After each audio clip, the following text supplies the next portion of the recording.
In previous videos, we've talked about using blue to tell if a squeeze play is present. There is one more thing to know about when performing squeezes, the Vienna Coup.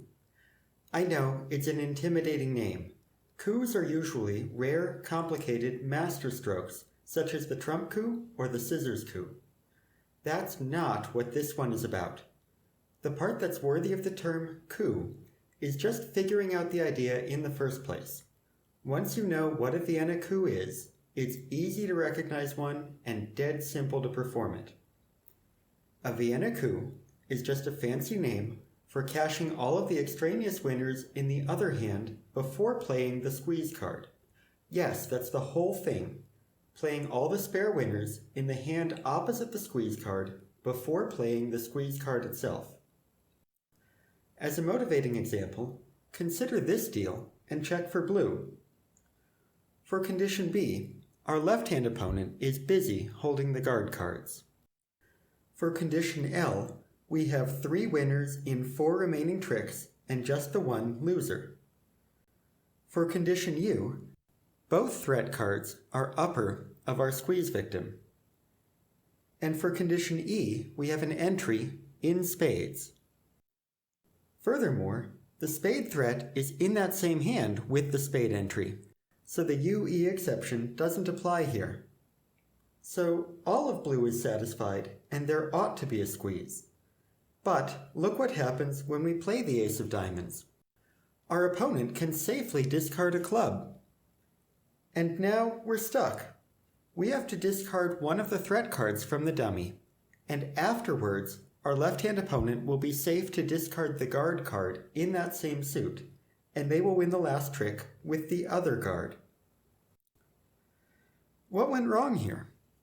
The opponent had a spare club in their hand, and thus did not have to discard or unprotect a guard card on the squeeze card itself. This allowed them to avoid being squeezed. However, if we had been able to perform a Vienna coup by cashing the club trick several tricks earlier in the hand and then getting back to our hand afterwards to play the squeeze card, then the squeeze would have worked. That's the utility of the Vienna coup. Similar to rectifying the count in order to satisfy condition L, the Vienna coup removes extra cards from the opponent's hand so they are forced to discard something important on the squeeze card itself. A Vienna coup is not always required for a squeeze.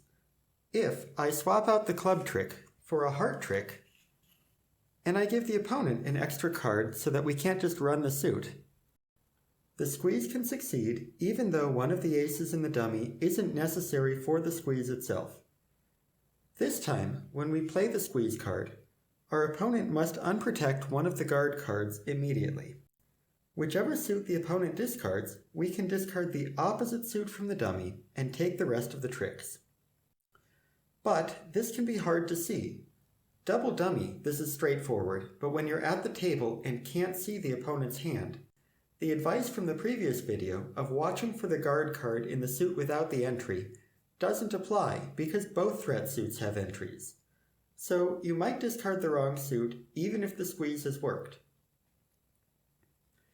Similarly, I could move one of the threat cards from the dummy to our hand, and the squeeze will still work even without the Vienna coup.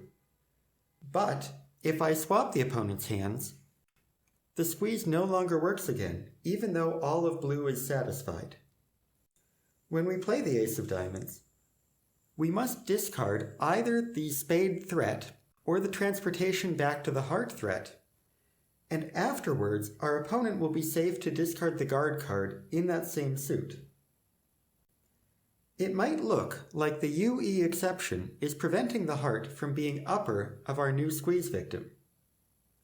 But the entry to the other hand is supposed to be in spades, not hearts. The thing that went wrong is that we didn't perform a Vienna coup. If we had done one by cashing the top heart several tricks earlier in the hand and then getting back to our hand afterwards to play the squeeze card, everything would have worked. So the Vienna coup isn't always necessary for a squeeze, but it is sometimes necessary, it never hurts, and even if it's not required, it can make things much easier. Now, if there were extra winners in the hand with the squeeze card, it's obvious that you need to cash them beforehand. For instance, with a holding like this, it would be clear that the squeeze card is the 5th diamond, so of course you need to cash the other 4 first. The tricky part, the part that is worthy of the title coup, is recognizing that you need to do the same thing with the extra winners in the other hand also. And that's what a Vienna Coup is, cashing the extra winners in the other hand before playing the squeeze card so that the squeeze functions correctly.